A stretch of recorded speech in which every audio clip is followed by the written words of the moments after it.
people, I think, look at me, and particularly when I had my hair down and you can't see my hearing aid or my implant, nobody would ever know, looking at me as I'm walking down the street, that, oh, that woman's going deaf and blind. And yet I am. I have Usher syndrome, which is a progressive genetic condition that's causing me to lose both my vision and my hearing. So if a normally sighted person has 180 degrees, I have just about 10 degrees of my centralmost vision.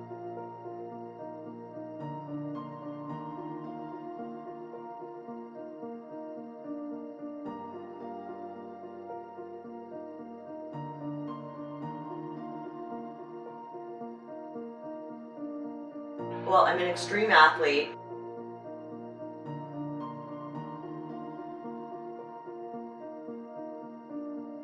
And I have a cochlear implant and a hearing aid, but so much of the racing involves being in the water, and so I can't wear my assistive listening devices. So I essentially do these races completely deaf with, my 10 degrees of vision. And I think what is so incredible about it is that I don't focus on my vision or my hearing, what I'm able to see or what I'm not able to see or what I'm not able to hear.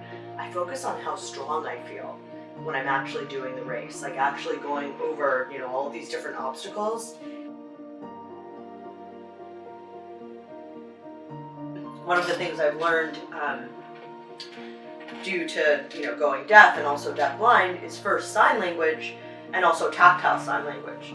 And tactile sign language, if you've never seen it, I would definitely recommend YouTubing it, because it is such a beautiful language.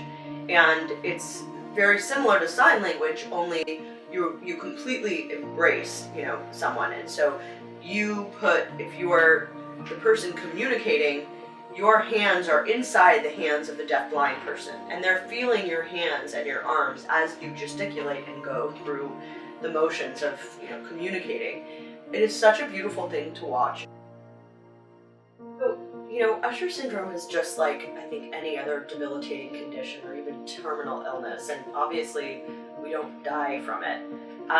But emotionally, you can really sort of lose yourself. You can really kind of die emotionally, because you become so discouraged or so afraid or so anxious about your prognosis. And the interesting thing is, years ago, when I had a lot more vision and a lot more hearing than I do now, before I was ever implanted, I used to think to myself, God, I'd rather die than have such limited vision and hearing, or I'd rather die than go deaf and blind. And now, with a lot less vision and a lot less hearing, I'm far happier than I ever was years ago. If I'm able to walk into a store and there's music playing, if I can identify the song, and if it's a song I like, I am psyched to be able to just hear what song it is. And if it's a song I like, I'm so psyched to be able to just kind of sing along or just hear it. There are so many little nothings like that really make such a big difference to me, that I really appreciate. I'm so happy to be able to find my dog's tennis ball when I throw it in Central Park for her, and it's gone out of my field of vision. When I find it, I feel so grateful that I could recognize the ball against the grass and see where it was. Now, Kilimanjaro is something I've always wanted to do. I've always loved hiking. I've always loved challenging myself. And I kind of felt like, well, now's the time to do it. It was really, really hard. We did the expeditioner's route. Unbeknownst to us, we ended up going up the hardest route. My sister and my stepmom came with me, and it was 8 days of hiking and camping in pretty extreme weather. But it was incredible just to see what we were capable of. When I interact with other people, or when I meet someone, I never know what they're dealing with. I never know what their circumstances are. I never know if I'm meeting someone who is also going deaf and blind, or someone who has a debilitating condition, or somebody who's lost, a very close family member. You just never know what people have been through.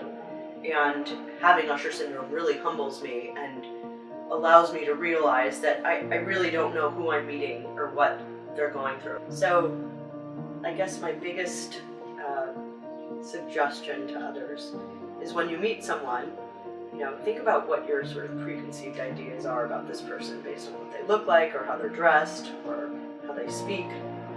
And then if you get to know them, realize just how sort of different or wrong potentially your first impression is of that person. And take that with you. Remember that we really don't know what people are walking around with.